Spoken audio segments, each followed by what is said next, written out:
Bonsoir Philippe Duroux, bienvenue sur le plateau de Quotidien. Voici une partie de l'équipe et le public. Vous avez été rédacteur en chef à Libération, biographe du génial mathématicien Alexandre Grothendieck et donc l'auteur de ce livre passionnant, Un père ordinaire. C'est aux éditions Flammarion, un livre sur les Français qui se sont engagés volontairement dans les armées du Reich, un livre d'historien, de journaliste, mais aussi de fils de l'homme que l'on voit sur la couverture ici. Il s'appelait Alfred Duroux et ses amis l'appelaient Freddy.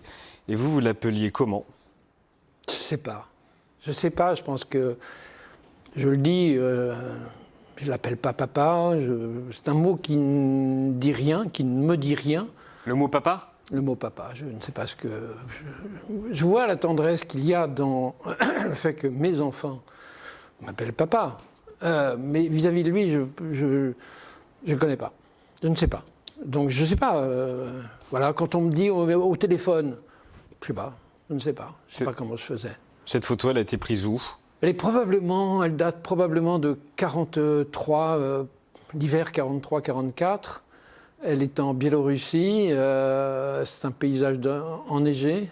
On voit que c'est un sous-officier. Il a une paire de jumelles et puis il a sa chapka qui a été sans doute piquée à un partisan.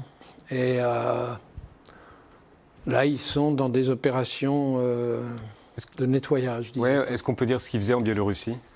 Ils sont dans la Wehrmacht, donc dans l'armée allemande, ils sont engagés.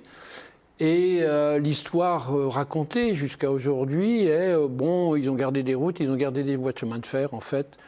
Ils ont participé quotidiennement à des massacres qui étaient absolument épouvantables, qui consistaient à zabraliser ça je l'avais noté. Zabraliser des villages. Zabraliser. Et ça, c'est un mot qu'ils ont inventé. Je ne connais pas l'origine. Ça ne vient pas de Russie. Ça ne vient probablement pas de l'arabe, parce qu'il y a beaucoup d'anciens de la coloniale. Mais zabraliser... Comment vous avez vu qu'ils l'utilisaient ? Parce qu'ils le disent. Ils disent on zabralise. Ou il y a différents mots, il y a différentes façons de le dire. Mais zabraliser. Zabraliser, c'est tuer tout le monde. Les hommes, les femmes, les enfants, les vieillards, et brûler tout. Voilà. Le foulard que vous avez, il vient de là, c'est ça ? Ça, c'est le foulard des babouchkas, toutes les babouchkas, on porte ce foulard en Biélorussie, en Russie aussi. Et moi, je les ai rencontrés là-bas. Oui, vous êtes allé enquêter en Biélorussie. Voilà, ça c'est... Le livre est dédié à Maria Klimuchonok. Elle est morte aujourd'hui. Et c'est un moment absolument bouleversant parce que vous cherchez des témoins, on y va le soir, il est tard, elle ne veut pas nous recevoir, on va chercher la voisine. Elle nous reçoit et elle raconte exactement un massacre qui corrobore le témoignage de Français que l'on a. Parce que je n'ai étudié qu'à partir des témoignages des Français, que les vaincus. J'ai entendu toute ma vie que l'histoire était racontée par les vainqueurs, était écrite par les vainqueurs. Ok, je l'ai faite avec les vaincus. Et elle, Maria, elle nous reçoit et avec un espèce de sourire très tendre, comme elle voulait dire que ce qu'elle avait vécu, ce qu'elle avait vu, elle a vu son père rentrer un soir totalement ensanglanté parce qu'il venait déterrer des cadavres et de les enterrer dignement. Et elle racontait avec un sourire cette horreur, c'est terrible. Et elle souriait malgré tout. La LVF, c'est quoi ? C'est la Légion des volontaires français contre le bolchevisme. Et en juillet 1941, on en parlait comme ça. Voilà. La Légion des volontaires français contre le bolchevisme s'est constituée. Sa première réunion a lieu au Vélodrome d'hiver. La France qui a été battue, ce n'est pas le peuple français, c'est la bande de salauds, de juifs et de capitalistes qui nous dirigeaient. Quelques jours plus tard, c'est la prestation de serment des membres de la Légion française contre le bolchevisme.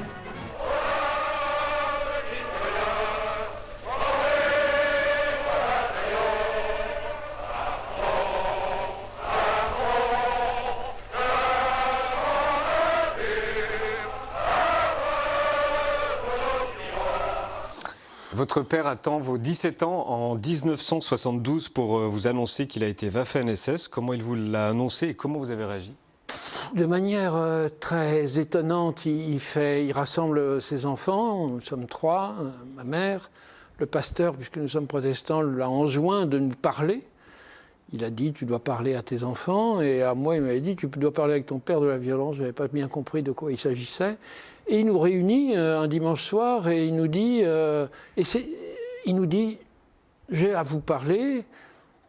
Pendant la Deuxième Guerre mondiale, j'ai combattu aux côtés des Allemands, et là, mon esprit, à la fois se ferme, il finit en disant jusqu'à Berlin, là je sens qu'on est dans la glorification déjà, et mon esprit se bloque, et je suis heureux, si j'ose dire. Je suis heureux parce que je comprends ce que je ne comprenais pas jusqu'à maintenant. Jusqu'à maintenant, je suis dans une famille très étrange, antisémite, raciste, xénophobe. Et ce que vous ne pouvez pas comprendre, enfin moi je ne peux pas comprendre enfant, là je comprends. Il y avait une explication. Voilà. Ouais. Et il y a une explication. Et là vous avez, ok, c'est comme ça. Il est ce qu'il est. Moi je suis autre chose, je suis libre. Et je vais m'en sortir autrement. Et il vous dit... Vous êtes heureux, vous dites, mais vous n'êtes pas, ouais, vous n'êtes pas effondré en même temps. Il y a un grand soulagement. Vous n'êtes pas effondré en même temps. Non, pas du tout. D'accord. Pas du tout. Je deviens quelqu'un de plus fort. Je suis effondré jusque-là. Je suis un cancre absolu. Je suis écrabouillé. Et là, c'est face à face B. Okay. Sur les disques en vinyle, on a face à face B. Et là, tout change. Et tout devient possible. Et là, je deviens combatif. Et je souris, quoi. Je deviens, si j'ose dire, quelque chose devient possible. C'est pour ça le titre, Un père ordinaire ? Ouais, c'est un père ordinaire, parce que c'est quelqu'un d'ordinaire. C'est les 10 000 qui sont partis avec lui, 10 000... Ils étaient 10 000 volontaires. Oui, 10 000 volontaires entre la LVF et la Waffen-SS, 10 000 Français, en fait, il y avait beaucoup d'étrangers. Ils se ressemblaient tous ? Non, il y avait beaucoup Non, ils ne se ressemblaient pas tous. Il y avait beaucoup de paumés, il y avait beaucoup de types qui étaient là pour la bagarre, parce que la bagarre attire tout le monde. C'était un peu le public de la Légion étrangère. Votre père, c'était pas un paumé, hein ? Non, c'est pas un paumé. Ouais. C'est un ouvrier graveur au départ, parce qu'il a obéi à ses parents. Il doit aller faire l'école Boulle. Il va faire l'école Boulle, il devient graveur sur métal. Mais il lit beaucoup, et dans un témoignage que j'ai retrouvé de 72, il raconte qui il lit. Et il lit son auteur principal, c'est Ernst Junger. Ernst Junger, c'est un auteur allemand qui glorifie la sauvagerie absolue, la bestialité absolue de la guerre de 14. Voilà. C'est une lecture absolument épouvantable, étrange, mais on le comprend à travers ça. On comprend sa logique qui est la recherche d'une ivresse absolue de la guerre et de la bestialité. Est-ce que vous savez s'il a tué des Juifs ? Alors, Voilà. Est-ce que les Français Waffen-SS ont massacré des Juifs ? Alors, mon livre est bâti sur des recherches absolument que je veux irréfutables. C'est-à-dire que je n'affirme pas quelque chose et quand je ne suis pas sûr, je dis que je ne suis pas sûr. Bon, j'ai reconstitué un massacre dans lequel ils sont présents.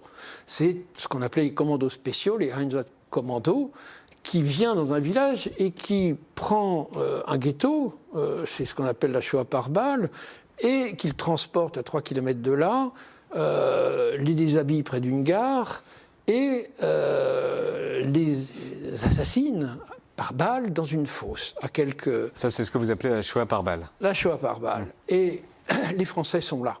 Et ils ne sont pas là par hasard, ils ne sont pas là en passant. Ils sont là depuis 2 mois, ils sont là pour 2 mois encore. Et ce qui est très touchant, c'est que sur une carte, on voit qu'un des postes s'appelle Mathilde, et Mathilde est exactement écrit entre la gare. Voilà, ça c'est très émouvant. Voilà, c'est très émouvant parce que vous avez Kastukovici, qui est le village où il y avait le ghetto, vous montez à la Bahnhof de Communari et vous avez Mathilde, et au bout de Mathilde, c'est là qu'il y a la fosse. Voilà. Et là, vous avez des femmes, des enfants, des hommes qui ont été assassinés. Voilà. Alors, est-ce qu'ils ont participé ou pas ? Je sais qu'ils ont été témoins. En général, les troupes qui étaient sur place servaient non pas à tuer. Ça, c'était le travail des Einsatzkommando. Mais ils servaient... Allemands. Voilà. C'était des Allemands, c'était des tueurs qui faisaient ce très sale boulot, mais il s'appuyait sur les troupes qui étaient là pour le transport, pour le déshabillage et pour la récupération des objets de valeur. La plupart des anciens Waffen-SS français ont repris une vie normale après la guerre, comment on l'explique? Oui, ils ont été recherchés entre 1944, 1945, 1946. Très peu ont été condamnés à mort et fusillés, très peu. Et après 1951, on efface, on oublie. Au RG, il n'y a rien. Alors, ça, c'est une histoire un peu folle. C'est que un soir, mon père rentre à la maison et nous dit... là, il était heureux, ce qui n'était pas très souvent le cas. Il est léger et il dit « Ça y est, ils ont tout nettoyé, c'est Tixier ». L'enfant que je suis ne comprend pas, mais il le garde. Et je vais aux renseignements généraux, aux archives nationales à Pierrefitte, où se trouvent les archives de la Direction centrale des renseignements généraux, et je découvre un dossier vide. Et effectivement, ils ont tout nettoyé. Tixier, c'est Tixier-Vignancourt, qui sera le premier candidat de l'extrême droite à une élection présidentielle. Il a comme directeur de campagne Jean-Marie Le Pen. Tixier-Vignancourt... Et vous parlez aussi de Pierre Bousquet. Et Pierre Bousquet était son ami, ils sont ensemble. Il a cofondé le Front National, on a une photo de lui. Voilà, Pierre Bousquet, c'est le fondateur, alors c'est le premier secrétaire général du Front National, c'est un ancien Waffen-SS, tout à fait heureux de ce qu'il a fait et de ce qu'il a été. Et lui a participé à tous les groupes de l'ultra-droite ou de l'extrême-droite, à les monter. Il s'est même fâché avec Jean-Marie Le Pen parce qu'il trouvait que Jean-Marie Le Pen, sans doute, devenait trop centriste. Et donc, il fondait son propre parti. C'est Pierre Bousquet.